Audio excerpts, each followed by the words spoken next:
Good morning. I'd like to welcome you back into Morning Moments with Jesus once again. Hope you had a great day yesterday and ready for a productive and wonderful day today. This morning the Lord gathers us together and begins to speak to us about learning how to trust Him. Learning how to trust the Lord is pivotal in our Christian walk. And in Psalms 106, particularly in verse 7 through 11, the psalmist here is speaking about the lack of trust in the Lord that the Israelites had at a particular moment in their life. In verse number 7 it says, "Our fathers understood not the works in Egypt.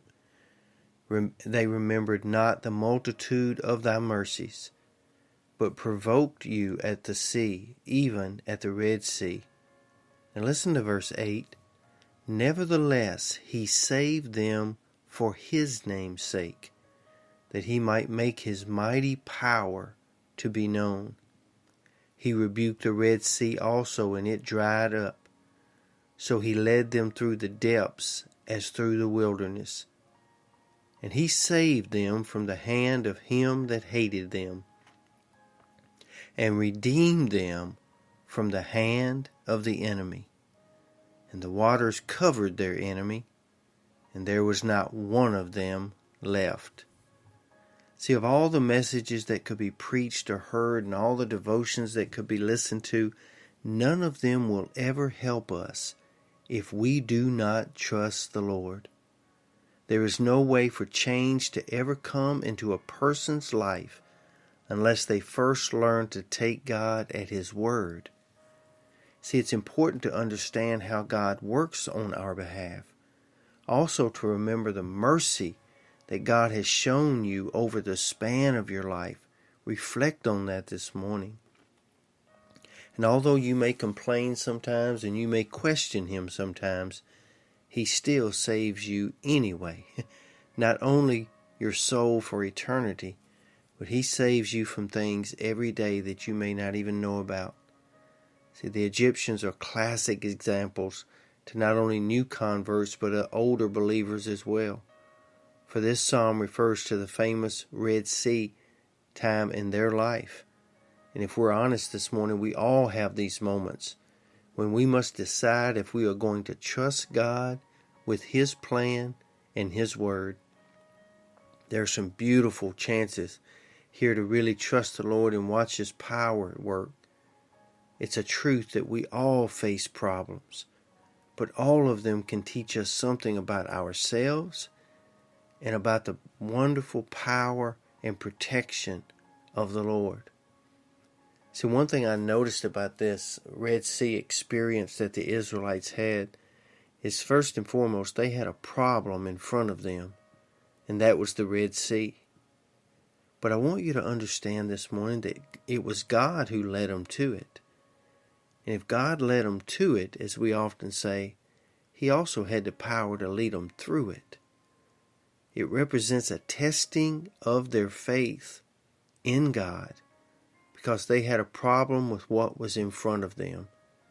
This morning, I'm asking you if you have a problem of something that's in front of you, something that's an obstacle. Well, every obstacle should be a place in our lives where we get excited to see how God is going to get us through this time. I want to leave you this morning by letting you know that they not only had a problem in front of them, but they also had a promise in front of them. Listen to Exodus 3, verse 7 and 8. "And the Lord said, I have surely seen the afflictions of my people which are in Egypt, and I have heard their cry by reason of their taskmaster, for I know their sorrows." Now listen to verse 8 again. "I am come down to deliver them out of the hand of the Egyptians, and to bring them out of that land into a good land and a large land, unto a land that flows with milk and honey." God had made them a promise when He told Moses, "I'm coming down, I'm going to deliver them, and I'm going to bring them into a good land that I call the promised land." Listen to me this morning. No matter what lies before you, no matter how big or how scary it seems, God has made you a promise. He promised them Canaan, and Canaan is what they got. He promised you His protection and His ability to bring you through every Red Sea experience in your life. And He will do that.